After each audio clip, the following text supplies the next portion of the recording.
چھوٹی سی زندگی میں لوگ مصروف کتنے ہیں، ملنا ہے خاک میں پھر بھی مغرور کتنے ہیں۔ ہمیں عزت اس خدا نے دی ہے، کسی کے برا چاہنے سے فرق نہیں پڑتا۔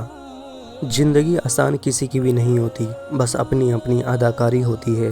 کوئی جھیل لیتا ہے اور کسی میں برداشت کرنے کی طاقت ختم ہو جاتی ہے۔ جب تم سکون کی کمی محسوس کرو تو توبہ کرو، کیونکہ انسان کے گناہ اسے بے چین رکھتے ہیں۔ زندگی کا ایک سادہ اصول بنا لو، کسی کی مدد کر سکتے ہو تو کر دو اور بدلہ اللہ پہ چھوڑ دو۔ اس سے زیادہ نفع کا بزنس دنیا میں نہیں۔ حضرت علی نے فرمایا، زندگی جب رلائے تو سمجھ لینا گناہ معاف ہو گئے، اور زندگی جب ہنسائے تو سمجھ لینا دعا قبول ہو گئی۔ زندگی گزارنا نہیں، جینا سیکھیں۔ ہر انسان کی زندگی میں دکھ پریشانیاں آتی ہیں، ان کا اشتہار لگانے سے ہمدردی تو مل جاتی ہے مگر سکون نہیں ملتا۔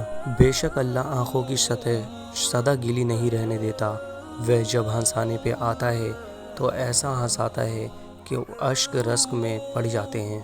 ہو سکتا ہے آپ ستاروں پر نظر جمائے بیٹھے ہوں اور اللہ پاک نے آپ کے لیے چاند چن رکھا ہو۔ بدگمانی میں اتنی طاقت ہے کہ یہ انسان کا ذہنی سکون برباد کرنے کے ساتھ ساتھ ایک دوسرے سے جڑے تعلق کو منٹوں میں ہضم کر جاتی ہے۔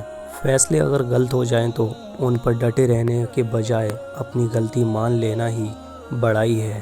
صرف ہاتھ ہی نہیں، الفاظ بھی سہارا بنتے ہیں۔ جہاں ہاتھ نہ پکڑ سکیں وہاں لفظوں سے تھام لیا کریں۔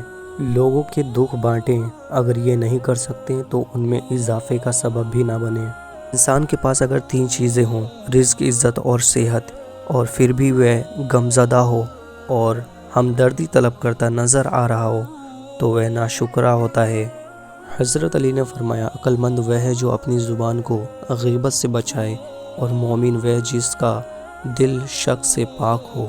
زندگی میں موجود زہریلے لوگوں کو اتنا اگنور کریں کہ وہ خود کو ہی ڈس لیں۔ انسان کی تعریف سے زیادہ اس کی خامیاں اسے ہنرمند بناتی ہیں۔ انسان موت سے بچنے کی کوشش کرتا ہے، جہنم سے نہیں، حالانکہ وہ جہنم سے بچ سکتا ہے، موت سے نہیں۔